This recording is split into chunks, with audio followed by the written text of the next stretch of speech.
Hello friends, কেমন আছো সবাই? আশা করি ভালো আছো। আজকে চলে এসেছি শুটকি ভুনার একটা রেসিপি নিয়ে। আজকে আমি লইট্টা শুটকি ভুনা করব। তো তোমরা কিভাবে করো আমাকে অবশ্যই জানাবে। আজকে আমি আমার মতো করে দেখাচ্ছি।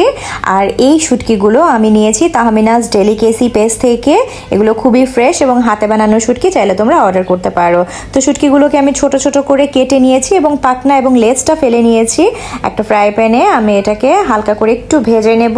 যখন একটু ধোয়া উঠে যাবে তখন নামিয়ে ফেলবো। আর অন্য চুলায় আমি দিয়ে দিচ্ছি গরম পানি, কারণ গরম পানিটা দিয়েই কিন্তু আমি শুটকিটাকে ভালো করে কয়েকবার ধুয়ে নিব এবং এটাকে আধা ঘন্টার জন্য ভিজিয়ে রাখবো। শুটকিগুলো যেহেতু একটু শক্ত থাকে, তাই আধা ঘন্টার মতো ভিজিয়ে রাখলে এটা কিন্তু নরম হয়ে যাবে। তো মোটামুটি এটা কিন্তু আমার ভাজা হয়ে যাচ্ছে। দেখো, যখন একটু ধোয়া উঠে যাচ্ছে এবং একটা গন্ধ বের হয়ে যাবে শুটকি ভাজার, সেই পর্যায়ে কিন্তু আমি এটা চুলা থেকে নামিয়ে ফেলবো।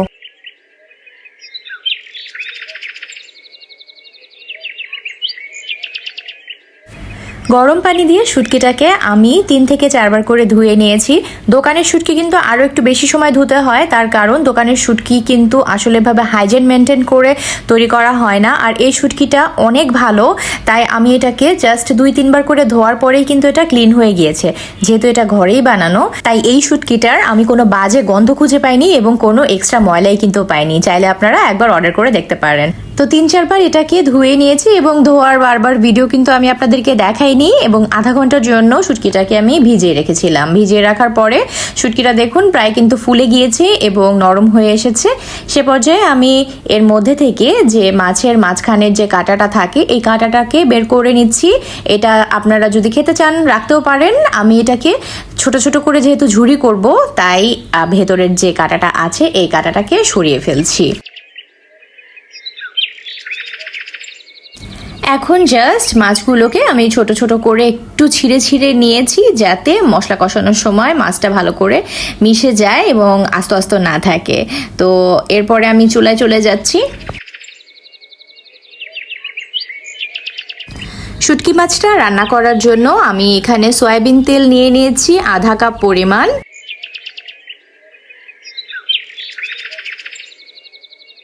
তেলটা যখন গরম হয়ে আসবে তখন তেলের মধ্যে আমি ছেড়ে দিচ্ছি সামান্য কিছু আস্ত জিরা। জিরাটাকে সামান্য কিছুক্ষণ ভাজবো। যখন একটু ফ্লেভার বের হবে তখন দিয়ে দেব 2টা শুকনা মরিচ। শুকনা মরিচটাও একটু লাল হয়ে আসলে এর মধ্যে প্রায় 1 কাপ পরিমাণের মতো আমি পেঁয়াজ কুচি নিয়ে নিয়েছি। পেঁয়াজটা একটু বেশি পরিমাণে নিতে হবে, যেহেতু এটা ভুনা তরকারি, তাই পেঁয়াজের পরিমাণটা একটু কিন্তু বেশিই লাগবে।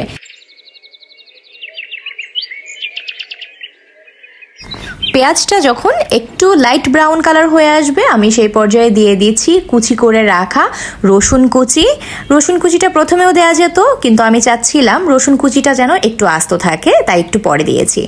বাটা মশলায় দিয়েছি আধা টেবিল চামচ আদা বাটা আর আধা টেবিল চামচ রসুন বাটা দিয়ে মশলাটাকে ভালো করে একটু কষিয়ে নেব। আর এই পর্যায়ে আমি এখানে সামান্য কিছু পানি দিয়ে দিচ্ছি, যাতে মশলাটা পুড়ে না যায় এবং ভালো করে মশলাটা কষানো হয়ে যায়। যেহেতু মাছটা এমনিতেই নরম, লাস্টের দিকে দিলে খুব দ্রুতই রান্না হয়ে যাবে, তাই মশলাটাকে কিন্তু প্রথমেই ভালো করে কষিয়ে নিতে হবে। আদা রসুনটা হালকা ভাজা হয়ে গেলে দিয়ে দিচ্ছি 1 চা চামচ হলুদের গুঁড়া, 1/2 চা চামচ ধনিয়ার গুঁড়া আর 1 চা চামচ মরিচের গুঁড়া। ঝালটা আপনারা আপনাদের পছন্দ মতো দিতে পারেন। শুটকিতে একটু ঝাল বেশি হলেই ভালো লাগে। দিয়ে দিচ্ছি ছোট একটা তেজপাতাকে ছিঁড়ে। আপনারা চাইলে এটা স্কিপও করতে পারেন, কিন্তু আমার কাছে মনে হলো যে একটা ফ্লেভারের জন্য তেজপাতাটা দেয়া যেতেই পারে। দিয়ে দিচ্ছি সামান্য পরিমাণে পানি, যাতে মশলাটা আরেকটু ভালো মতো কষানো হয়ে যায়। মিডিয়াম লো হিটে রেখে মশলাটাকে আমি আস্তে আস্তে কষিয়ে নেব বেশ কিছুক্ষণ সময় ধরে। তো চুলার উপরে রেখে আমি এটাকে কষাবো। অন্যদিকে আমি একটা টমেটো কেটে নিচ্ছি। আমি এর সাথে একটা টমেটো মিক্স করব। আপনারা চাইলে টমেটোটা স্কিপ করতে পারেন, তবে শুটকির সাথে একটু টকটক যদি লাগে খেতে এটা বেশ ভালোই লাগবে। তাই আমি একটা টমেটোকে কিউব করে কেটে নিয়েছি। আপনারা আপনাদের পছন্দ মতো বটিতেও কেটে নিতে পারেন। তো এই টমেটোটা মিক্স করলে কিন্তু আমার মনে হয়, বা এটা খাওয়ার পরে মনে হলো যে এটার টেস্টটা কিন্তু অনেক ভালো লেগেছে। মশলাটা হালকা একটু কষানো হয়ে গেলে এর মধ্যে আমি টমেটোগুলোকে ছেড়ে দিলাম, মানে সে নিজে একাই পড়ে গেল, আমার আর দেওয়ার দরকার হয়নি। তো সামান্য একটু নাড়াচাড়া করে এর মধ্যে আমি দিয়ে দিচ্ছি 1.5 চা চামচ পরিমাণ লবণ। লবণটা দিলে টমেটোটা খুব দ্রুত গলে যাবে এবং মশলার সাথে মিক্সড হয়ে যাবে এবং শুটকির তরকারিটা খেতে কিন্তু খুবই মজা লাগে। আপনারা একটু ট্রাই করে দেখবেন আমার মতো, আশা করি ভালো লাগবে। আর যদি আমার ভিডিওগুলো আপনার ভালো লাগে তাহলে অবশ্যই কিন্তু লাইক, শেয়ার, সাবস্ক্রাইব, কমেন্টস কোনোটাই করতে ভুলবেন না। যদি ফেসবুক থেকে দেখে থাকেন অথবা টিকটক থেকে দেখে থাকেন তাহলে অবশ্যই ফলো করে রাখবেন নতুন নতুন এরকম ভিডিও পাওয়ার জন্য।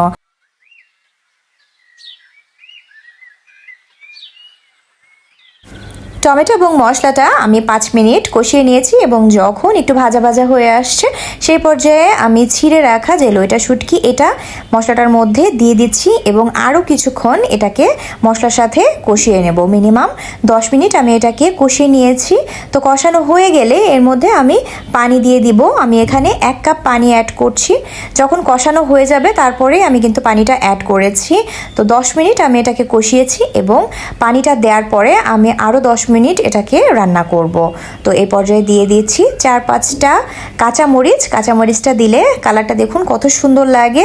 আর আমি একটু ঝালটা কমই দিয়েছি কারণ আমার বাসায় সবাই ঝাল খেতে পছন্দ করে না। আর কাঁচামরিচটা এভাবে দিয়েছি যাতে আমি ভাতের সাথে মিক্স করে আমার মন মতো ঝাল করে নিতে পারি। তো মশলাটা দিয়ে মিডিয়াম লো হিট করে আমি ঢাকনা দিয়ে ঢেকে 10 মিনিটের জন্য ছেড়ে দিচ্ছি। 10 মিনিট পরে ফিরে এসে যখন দেখলাম তেলটা ওপরে ভেসে উঠেছে এবং পানিটাও মোটামুটি শুকিয়ে গিয়েছে তখন একটু নেড়ে চেড়ে আমি এর মধ্যে দিয়ে দিচ্ছি ধুয়ে রাখা ধনিয়া পাতা। ধনিয়া পাতাটা আপনারা নাও দিতে পারেন। আর এদিক দিয়ে আমি যে তেজপাতা দুটো দিয়েছিলাম সেই তেজপাতা দুটো কিন্তু সরিয়ে ফেলছি। এই দুটোর আর প্রয়োজন নেই, এক্সট্রা গন্ধ আমার আর দরকার নেই। আর এখানে দিয়ে দিচ্ছি ধনে পাতা। ধনে পাতাও কিন্তু খুব সুন্দর একটা গন্ধ বের হবে।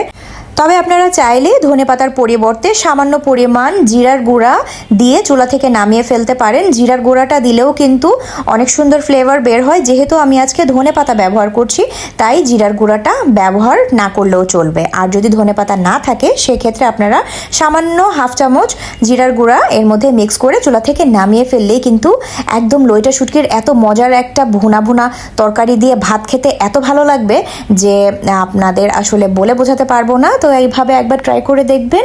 লইটা শুটকি যারা পছন্দ করেন না এভাবে রান্না করলে সবাই পছন্দ করবে, আমি একদম মাস্ট গ্যারান্টি দিয়ে বলতে পারি।